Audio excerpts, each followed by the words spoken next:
O século XX entrou para a história como um período de guerra entre grandes ideologias.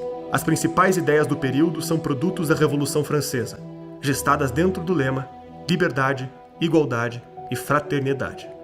A liberdade foi representada pelo liberalismo moderno, responsável por novos direitos civis e políticos em favorecimento do mercado ascendente. A igualdade teve seu fruto no socialismo, que ambicionava estender a revolução ao campo econômico, exterminando a diferença entre as classes oprimidas e opressoras. E a fraternidade transformou-se no fascismo, o sonho de um novo elo social que unificasse o território, a língua e o povo numa identidade nacional regida pelo Estado. Essas três ideologias enxergaram o aparato estatal das escolas como veículo de seu fortalecimento. O liberalismo cria mão de obra e desenvolvimento. O socialismo, a desalienação das massas e o engajamento no movimento revolucionário. E o fascismo, fortalecer a unidade nacional por meio da subordinação aos grandes líderes. Em primeiro lugar, a gente precisa distinguir o que é o fascismo enquanto regime político, enquanto prática política, do que é o fascismo enquanto discurso ideológico.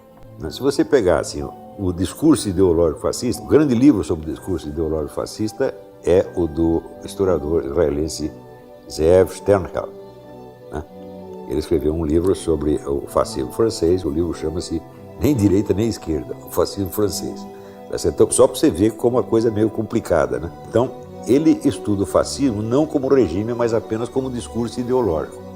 Então, enquanto discurso ideológico, o fascismo aparece numa corrente que nós podemos dizer que é anti-iluminista, uma corrente um pouco romantista, anti-iluminista. Remonta, então, ao começo do século XIX, prezando, então, as identidades nacionais, as tradições nacionais, as línguas nacionais, etc. Começou assim o negócio. Certo? Mas o que isso tem a ver com o regime fascista? Absolutamente nada. Porque o regime fascista, ele não surge desta fonte ideológica. Ele surge, como eu já disse, de uma cisão dentro do movimento revolucionário, né? Onde vários teóricos fascistas, que depois ficaram famosos como teóricos fascistas, como Enrico Corradini, levantaram o problema de se a classe social proletária podia ser o agente da Revolução Mundial. E chegaram à conclusão de que ela não podia. Por quê? Porque não existe proletário mundial, só existe proletário nacional. Quer dizer, a condição do proletário é definida pela condição econômica nacional. E se o sujeito proletário sai de um país, ele não vai ser necessariamente um proletário no vizinho, ele vai ser um lumpenproletário, vai chegar lá como mendigo. Para ele conseguir se encaixar no proletariado de uma outra nação é um osso, né? Então, não há uma identidade internacional do proletariado, só a identidade nacional. Então, eles diziam que o agente da revolução não é a classe social, mas a nação. Então, a luta não é entre proletários e burgueses, mas entre nações proletárias e nações burguesas. Ora, quem assumiu essa postura foi o movimento comunista. A partir do fim da Segunda Guerra, todo o movimento terceiro-mundista criado por Stalin usou exatamente esse discurso. São as nações pobres contra as nações ricas. Mas toda a ideia do fascismo, do nacionalsocialismo, das falanges, de todos esses movimentos fascistas, era a ideia da classe trabalhadora se unir nacionalmente, criar um Estado extremamente eficiente, nacionalizar propriedades, nacionalizar indústrias, nacionalizar um plano de educação, a educação como libertadora, porque é ela que vai fazer a classe trabalhadora se libertar daquela alienação marxista, da ideologia, da propriedade. Não, agora com educação, ao invés de você querer simplesmente consumir, você vai ter a ideia revolucionária de fato, você vai começar a ter uma organização de trabalhadores, uma organização política através da educação contra a economia. Isto é uma política fascista. Isto determinou não só toda a estratégia do fascismo, mas determinou a estratégia do comunismo também. O fascismo, embora se colocando como antagonista em relação ao iluminismo, na prática política ele seguiu a mesma estratégia do iluminismo, que é, vamos dizer, a de concentrar poder na administração estatal.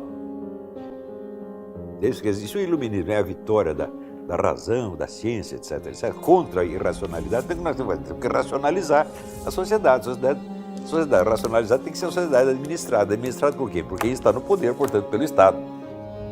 Então, a política estatizante foi a mesma no fascismo e no comunismo.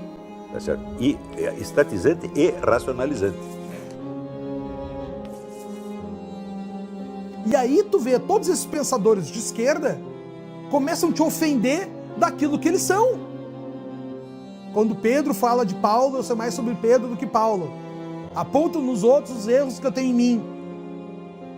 E aí começa a entrar essa questão do fascismo em toda a linguagem.